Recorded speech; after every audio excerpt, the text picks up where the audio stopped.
కాంగ్రెస్ అధ్యక్షుడు మల్లికార్జున ఖర్గే లోక్సభ ఎన్నికల ఓట్ల లెక్కింపు సందర్భంగా దేశ అధికార యంత్రాంగానికి బహిరంగ లేఖ రాశారు. రాజ్యాంగబద్ధంగా, నిర్భయంగా, నిష్పక్షపాతంగా అధికారులు దేశానికి సేవ చేయాలన్నారు. ఎన్నికలను సజావుగా నిర్వహించిన ఎన్నికల సంఘం, కేంద్ర, రాష్ట్ర సాయుధ పోలీసు బలగాలు, సివిల్ సర్వెంట్లు, వాలంటీర్లను ఖర్గే అభినందించారు.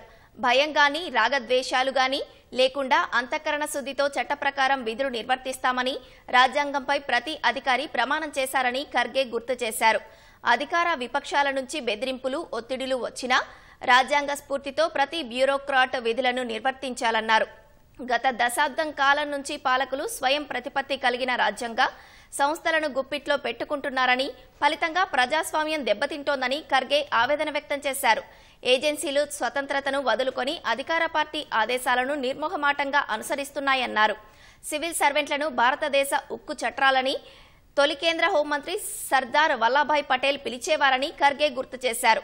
భారత బ్యూరోక్రసీ మళ్లీ అదే స్టీల్ ఫ్రేమ్ ఆఫ్ ఇండియా లాగా తయారవ్వాలని ప్రజలు కోరుకుంటున్నారని ఖర్గే వివరించారు.